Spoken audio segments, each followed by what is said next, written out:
Welcome to Let's Talk Diz, a show that gives you everything you need to know to help make your Disney vacation as magical as can be in just about 20 minutes. I'm your host, Jeff Coviello. With me each week is Disney Master Sandy from Easy Diz by Instant Impressions Travel Services. Sandy, how you doing today? I am feeling enchanted. Enchanted. Well, you are back from the West Coast where you went there to celebrate 100 years of the Walt Disney Company. And that's where the celebration begins, on the West Coast. And I am very excited to hear what they had going on there and maybe what they have planned for some of the folks on the East Coast.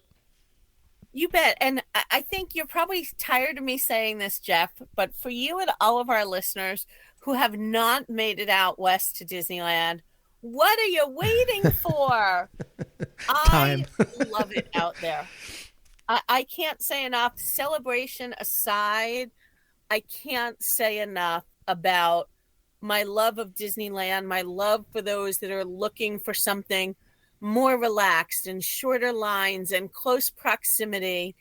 I was able to go back and forth during the day without a problem. My last day, I had that magic finger. I got myself in the virtual queue with a way better number than I thought I could get. I saw that. And the notification popped up. My original plan was I was going to stay in my room till 10:30, 11:45, right about up until checkout time on that last day, and then leave my stuff with Bell Services and head to the park. And at 8:04, when I got the text that I had 1 hour to go ride the ride, and I had not packed a single item yet, I quickly went with plan B, which was make a run for it, head into the park all the way to the back, get on my virtual queue ride, leave the park and come back to my hotel, work and pack up later. And I could do that. I could run in just to do that one ride out my hotel, through security, through the park turnstile, and all the way to the back, and literally on the ride in 40 minutes. Well, you've always said that that's the beauty of Disneyland, though. I mean, that's a common mantra from you. It is. And again, I am one of those corny people. It is where Walt walked. I can feel that. I look up at the light in his apartment. But again, if you're probably not listening to this if you've never been to Disney, but if you're trying to get somebody to go as a first timer who doesn't want the lines and all those things that they hear that make them worry about Walt Disney World, Disneyland is the way to start. And doing it now during the 100th anniversary makes it even better. So before we break down what's going on the West Coast, as you just said so eloquently, I guess give us some information as to when it will hit the East Coast in Walt Disney World. So it's a little bit of a unique celebration. Jeff and I actually talked offline before we started, and we were trying to come up with, has there ever been a celebration that we can remember that was all about the company, right? Not the way that we celebrate Epcot's 40th and Walt Disney World's 50th. They're usually milestones within the park. Mm-hmm. And this one we really think is it. And so this 100th anniversary, they're kind of using that year 1923 and spreading it out. So while it started now in Disneyland, it will come to Walt Disney World in April, right after they close out their 50th anniversary. And it'll be interesting when I'm down there in April to compare how the two celebrations are the same and how they differ. I've obviously got some preconceived notions for you. We do know that the platinum celebration is kind of that silvery color, and it's all silvers and purple. And we've actually seen merchandise on the East Coast already. I actually bought some when I was there for Festival of the Arts already. And so we'll see that carry over in the character costuming, in the banners, and all of those different things. And I'm sure in food and other things, but it'll be interesting how the two differ. Okay, so starting in April, but let's break down the West Coast, because you were out there in California. I think you can't undersell where Walt walked. I think that's a big part of why we get this first in California. That's a complete speculation on my part. But my question to you, but as we start the show, is what was offered there on this particular celebration? I think it was really about that feeling, and I'll go to an East Coast celebration that I often try to block from my mind as I talk about the Pepto Bismol birthday cake that they had in Oh Magic no. Kingdom. Why'd you do that? Why'd you do that? This one, you really got the feel everywhere, which I think was part of that uniqueness, again, because of the design at Disneyland. So when I checked in at my hotel, there was a 100th medallion right on the door. When I walked from Paradise Pier and through Grand California, and they had major bunting along the streets that was that purple and silver and more 100th icons spread out. As you walk through, it is still called Downtown Disney there. All the flagpoles with different 100th banners and celebrations specific to years, movies in the year that they were released, and really giving you some history on Disney. I think that was a big thing. Once you were inside the park, and I will say, short of merchandise and a display that I can think of, the real focus was definitely in Disneyland Park. Mm-hmm. The lobby area of Great Moments with Mr. Lincoln. There was huge bunting outside to celebrate the 100th. And when you went in, they redesigned that lobby to give you some history. You could see original sketches to Tiki Room and a model of Dumbo that they worked off of to make the Dumbo cars for the attraction. Lots of sketch work to see, to kind of see where has the park come in this 100 years, even though the park is clearly not 100 years old. It was also a little vignette with Walt's desk and some old paperwork of Walt. So that was really your history part. Stuff for the geeks like you and I, essentially. Yes. Yeah. The character makeover with their new costumes. We see new costumes for all kinds of celebrations, and this one was no exception. And the characters were out in full force in the morning. And then once a day, they had a cavalcade that was the 100th anniversary cavalcade. And again, I love Disneyland because of its size and what they're able to accomplish. They had this cavalcade that was 5 minutes long and had about 22 characters in it, and characters that you would never see together, that you'd be hard pressed to find in Walt Disney World. Alice was there with Mad Hatter.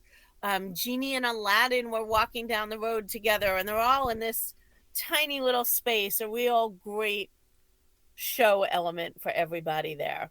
Very cool. They also brought in 2 new statues for the 100th to celebrate. One of Mickey, one of Minnie. I'll go all out and say I'm confused by the placement of them. Okay, why? One of them is in that central original hub, that flag garden. And then the second one, the one of Minnie, is off in a garden to the side just before you get to the castle. So just the 2 characters. I'm not sure kind of what was involved in picking them, but they were the only ones. No extras, not the way that we saw like the 50th and all of those characters. This was just 2, but definitely unique and fun to see. Okay. I know we did get an opening of an attraction too, right? We did. Mickey and Minnie's Runaway Railway, which I bet you've all heard of it before.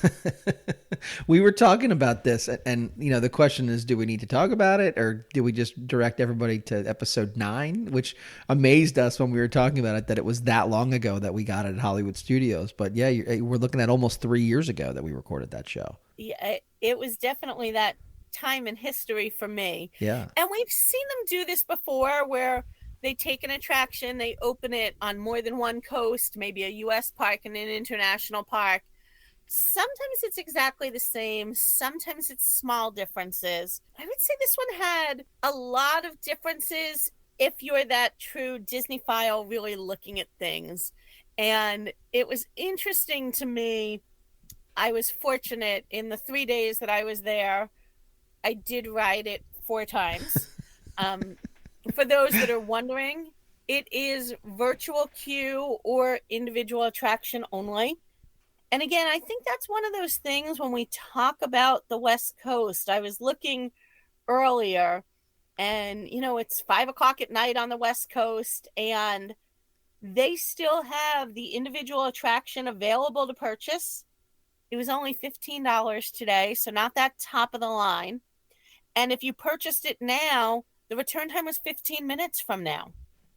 So Interesting. again, looking at how does that park make it easier to get around, that's definitely one of the things. But I wrote it so many times because you can just only take in so many details. And other things that I've said many times besides my love of Disneyland is my absolute admiration for the Imagineering team. Sure. They are so imaginative, no pun intended.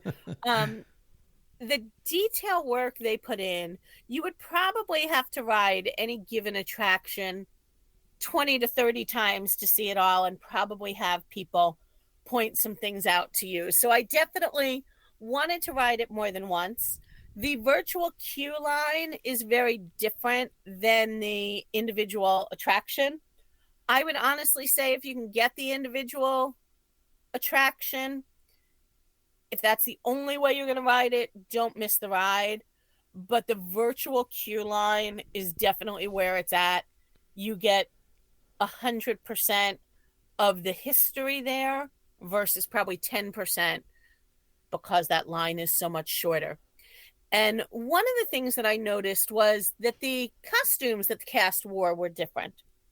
And so I was talking to one of the cast members about it, and I said to her very innocently, I thought, I'm surprised to see you have different costumes than the East Coast. Well, clearly those were fighting words. Because this young woman said to me, we are a totally different themed attraction out here than our counterpart on the East. And I thought, okay, you don't know who you're talking to. I'll bite. Really? Tell me, how do you see it different? Because I thought the attraction is 98% the same. Well, the attraction may be the same, but we are extraordinarily different. On the East Coast, they're set in Grauman's Chinese Theater. Out here on the West, we are Mickey and Minnie's Runaway Railroad in the El Capitan Theater. And the El Capitan is a very different feel than the Chinese theater. And we are a different kind of queue, and we are more lighthearted than they are. And she went on and on. And again, the queues are drastically different, even though the ride is 98% the same. Sure. So it was very interesting to hear that passion for it.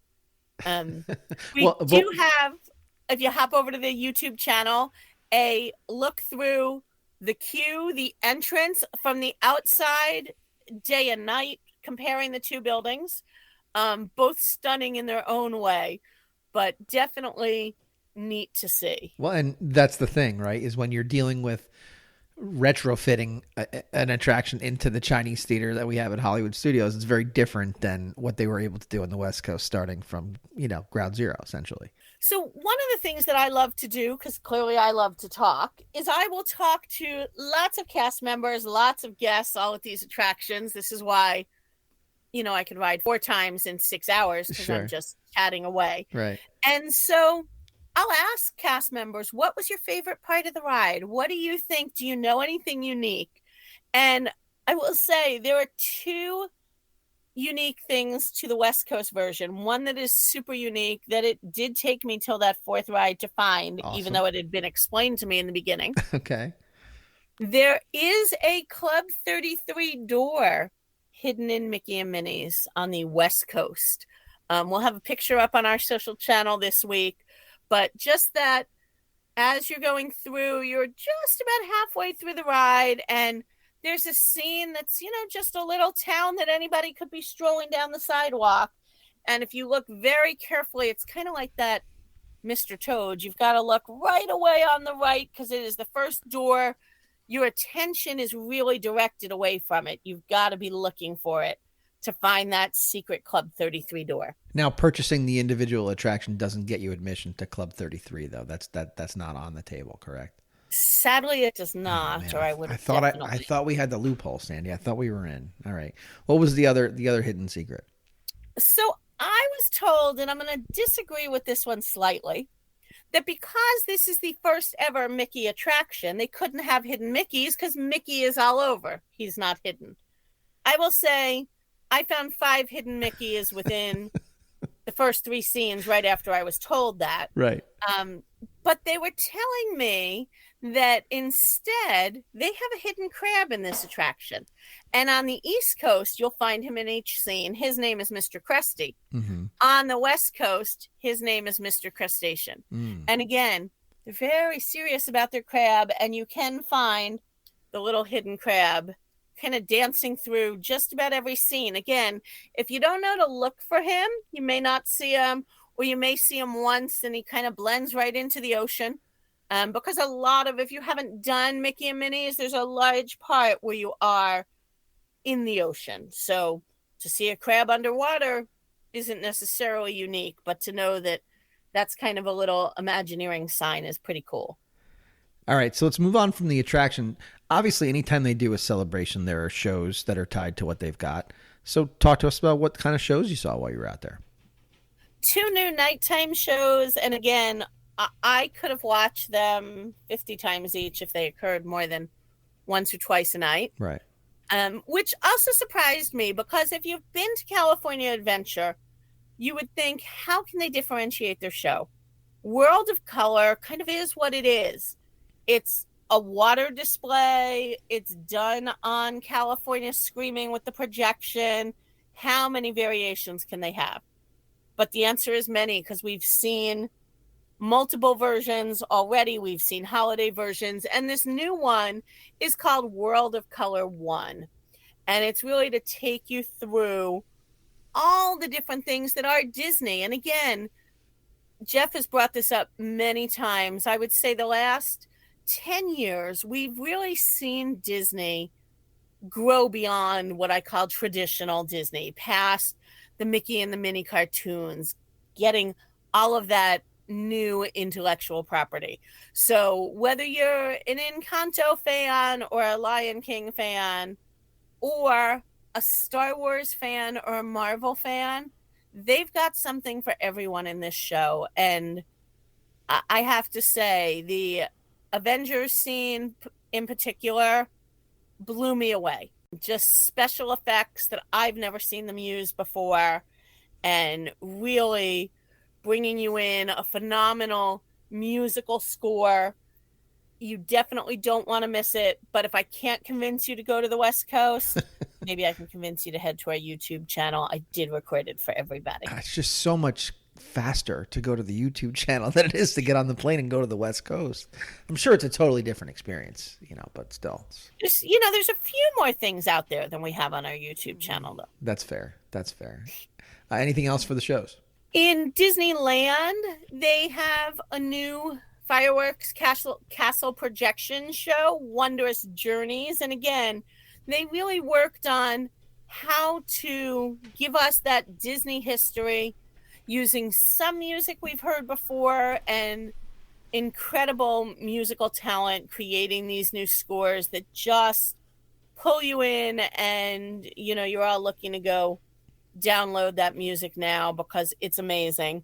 I think one of the things that I really love about a lot of the castle shows that they've had in Disneyland is their main street is much shorter than Walt Disney World, and their castle is way, way shorter than right. Walt Disney World. And so they started years ago figuring out, how do we enhance this when we don't have the height? And what they created was a projection system that appears on all the stores going down Main Street. So you get that visual for that whole distance ending at the castle. I personally love to stand back closer to the train station instead of closer to the castle to take it all in. So lots of great nighttime things to see. Merchandising, where the real money from the movie is made. Talk to us all about the merchandise. I'm sure you went out to the West Coast with a suitcase that was empty on the way there and very full on the way back, in knowing who you are. What was the merchandise that we had to celebrate the 100th? It came close to being an empty suitcase on the way back because I did not follow my number one rule, which is get it when you see it. And The lines, I will say, day one, because I was there the day the celebration kicked off, the lines for some of the merchandise was outrageous. Yeah. And I just decided, you know what? Tomorrow's another day. And they had, the 100th shirts that I wanted. There were just 3 that I was going to buy. I had seen in many gift shops, both in the park, in their downtown Disney. And again, remember, walking out of the park and back to my hotel, you walk through downtown Disney. So I was like, no problem. I'll go into World of Disney and I'll get it. I'll get it in the dress shop. There were so many places.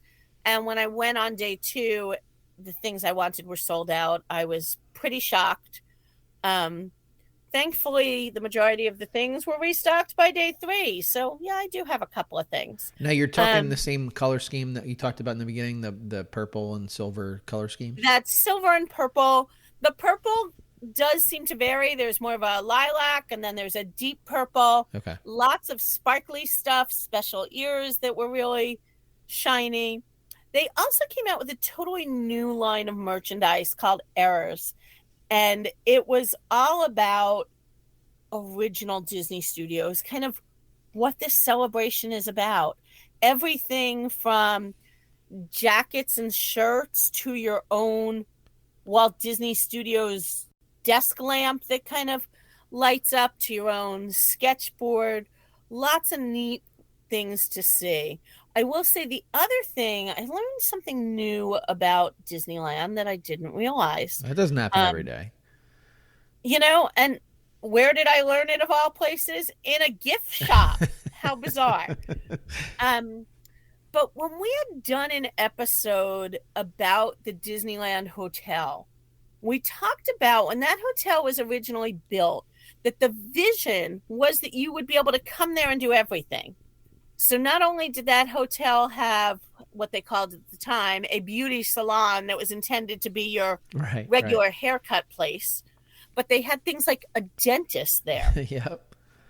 Well, right inside the Magic Kingdom, they had a Bank of America branch. And I always thought that the kind of the bank teller window that you see in the gift shop was a design feature. But it is from the original Bank of America. And one of the things that they did to honor this celebration is they opened the literal bank vault and had the 100th medallion there, a picture of Walt working at his desk, along with a paycheck, and really just that look into history, because normally the vault is not open.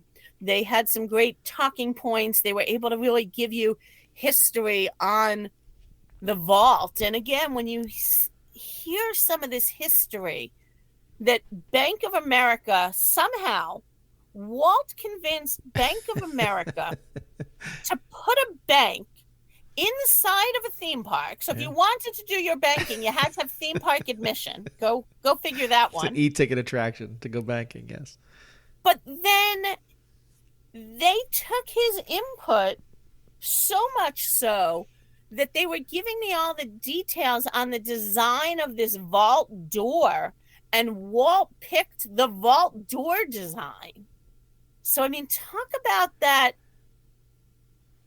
connection to companies. We talk now about different companies that sponsor things on either coast, but really, Walt had that way back when. And again, it just kind of blew my mind that a regular bank, I mean, sometimes you'll hear those things like about a credit union. Sure. But Bank of America bought in to have a branch in Disneyland. That's pretty cool. I don't know. I wish I got to open an account there and still had that original bank book. How cool would that be? That would be cool. All right. So let's talk about food, right? I know that we had talked a little bit about the food off air. There's not really much to say, right, about the food at this particular celebration. So I guess I'll consider myself lucky, because sometimes I go a little crazy trying to fit in all the food things. Some of it, I'll be honest, just wasn't my taste. I don't need to have every new designed candy apple. Some of it, frankly, I just didn't understand. I felt like they were really reaching to try and get food items.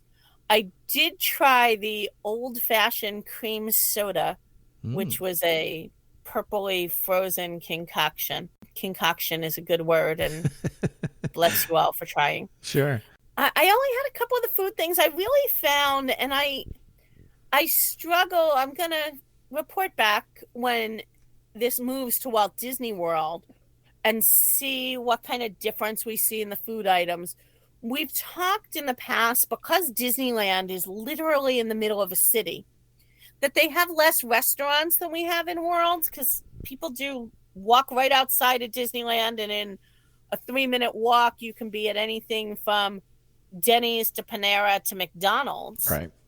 That they have a lot less restaurants and a lot more of those food carts. And I think what we saw was a lot more what I call food merchandise. It wasn't for sale in the gift shop, but you could get online for the 100th anniversary thermostat tumbler, the 100th anniversary travel tumbler, the 100th anniversary Mickey sipper cup, the 100th anniversary Mickey straw clip, the 100th anniversary Cinderella premium popcorn bucket. Right. So it's more about what it's served in rather than what the actual item is. Yeah, there was a lot of that. And I have to say, especially on day one, there were a lot of long lines for it. Some of the lines I quite frankly don't understand. Here's my pro tip. Try using mobile order for anything you can. Yeah. A lot of this merchandise was available on mobile order. So order it early, lock in getting one for yourself, and pick it up with a very limited wait later. All right. Well, we're coming to the end of the show. Is there anything else that we would like folks to know about this 100th anniversary of the company in Disneyland? There is going to be a 100th coin set available. I will say it's kind of like press pennies, or they've done the 50th coins in Walt Disney World. The machines are pretty hard to find right now. There are not a lot of them. They also have not released all 100 coins yet. I don't know if that's on purpose or timing, but I have to say I looked at them. They were cool. Maybe if you have a favorite character. I'm curious, if you're somebody who's got a whole set and this is your collector item, drop us a line. I'd love to hear about it. These are way more money than your press penny for 51 cents. These are $6 a medallion, or 4 for 20. Huh. So that set of 100 plus the special collector's book is pretty costly. But again, a unique souvenir. We all have our own favorite thing that we leave the park with. And for some, this is it. Well, I do thank you for taking the time to go out there. You know, whenever you celebrate something as incredibly historic as the Walt Disney Company, 100 years of something is almost impossible to encapsulate in one celebration. My expectation is we'll see some things rolled out in the East Coast that maybe you didn't see in the West Coast. Maybe we'll see some more stuff in the West Coast. Maybe it's a rolling expression of gratitude for all the wonderful things that this company has given us over 100 years. But I'm incredibly grateful that you took the time to go out there and share it with our listening audience. And I look forward to hearing more about what we might see on the East Coast throughout the rest of the year. Thanks for doing it. Thanks for letting me share. And that's a wrap this week on Let's Talk Diz. If anyone you know could benefit from this or any show, please share on your Facebook and Instagram for other folks to enjoy. And don't forget to reach out to the folks at Easy Diz by Instant Impressions Travel Services for any Disney destination planning. Make it a great week. And as always, keep making memories.